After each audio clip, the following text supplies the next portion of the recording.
प्रश्न 2 में है, यदि 130 बराबर 15 गुना 8 प्लस 10 एवं 15 बराबर 5 गुना 3 प्लस 0 हो तो 130 15 का मोसो यानी महत्तम समावर्तक निकालना है। तो 15 और 130, 15 अठे 120 होता। चलिए, 0 में से 0 गया, 0, 3 में से 2 घटा 1 और ये समाप्त हो जाएगा। फिर 15 लिखेंगे, 10 एकम 10, ये 15 में से 10 जाएगा, 5 बचेगा। फिर इस 10 को यहाँ लिखेंगे, 5 दूना 10। अब देखिए ये कट गया। सबसे अंतिम भाजक कितना है? तो आपको होगे 5 है। तो ऑप्शन नंबर कितने में है दोस्त? B is the correct answer. आइए प्रश्न संख्या 3 पे चलते हैं। प्रश्न 3 में कहता है, यदि Q एक धनात्मक पूर्णांक है तो निम्नलिखित में से कौन धनात्मक विषम पूर्णांक है? तो मेरे भाई देख लीजिए, ये 2 है, ये तो सम हो जाएगा, 4 है, ये भी सम हो जाएगा, 6 है, ये भी सम हो जाएगा। यहाँ पे विषम वाला कौन है? विषम पूछा जा रहा है, तो इसलिए इसका सही उत्तर क्या हो जाएगा? 6Q plus 1। प्रश्न 4 में है, यदि भाग एल्गोरिथ्म ए बराबर बी क्यू प्लस आर में बी बराबर 43, क्यू बराबर 31, आर बराबर 32 हो तो ए का मान होगा। तो इससे पहले भी एक क्वेश्चन कर चुके हैं। ए बराबर क्या है? B Q plus R. अब देखिए, यहाँ भी ए का मान निकालना है, तो ए बराबर बी का मान कितना है? तो 43। इसके बीच में क्या बताया था? गुना होता है तो गुना दे देना है। क्यू का मान कितना है? तो क्यू का मान है 31 प्लस आर का मान 32। अब 43 को गुना करना है 31 से, तो इसको आप गुना करोगे तो ये आ जाएगा 1333 प्लस 32। अब आप इसको 32 इसी में जोड़ दोगे तो कितना आ जाएगा? 1365। अब आप देख लीजिए ऑप्शन कितना में है? ऑप्शन नंबर ए में है, जो इसका सही उत्तर है। आइए प्रश्न संख्या 5 की तरफ चलते हैं। प्रश्न 5 है, सेम उसी के जैसे क्वेश्चन।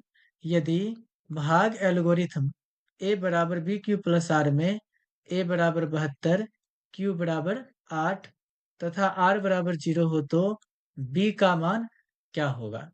आइए, ए बराबर क्या होता है? तो बी क्यू प्लस आर। तो ए का मान यहाँ पे आपको दिया हुआ है। ए का मान कितना है?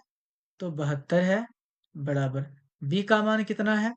तो बी का मान निकालना है, तो बी इसी प्रकार से रह जाएगा, इसके बीच में गुना का चिन्ह। क्यू का मान कितना है?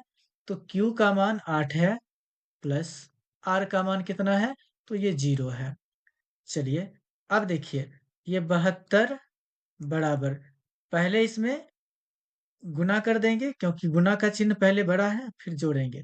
बी को 8 से करेंगे तो 8 भी, और प्लस में क्या हो जाएगा? 0।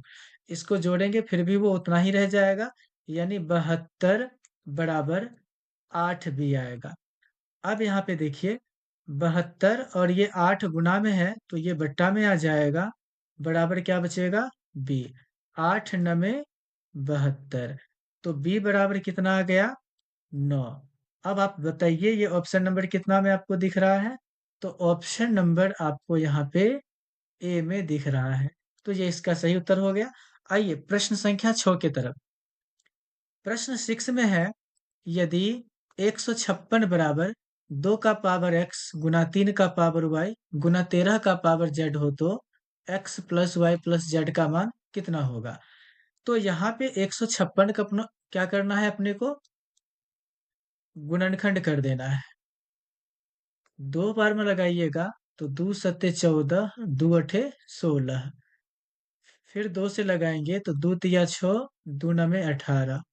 अब ये 2 से नहीं लगेगा, 3 से लगेगा।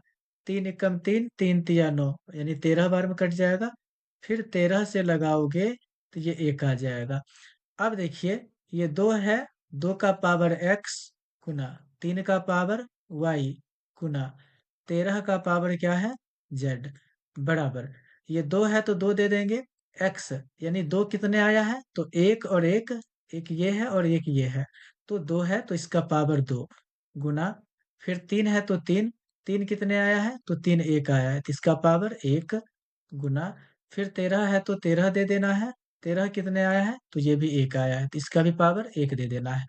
अब देखिए ये पावर में ही है एक्स वाई और जेड, तो पावर वाला एक्स और ये वाई और ये जेड है, यानी इस सब को जोड़ देंगे, क्यों, क्योंकि सब जोड़ में प्लस में है, तो 2 प्लस 1 प्लस 1, 2 1 3 और 1 कितना हो जाएगा, 4।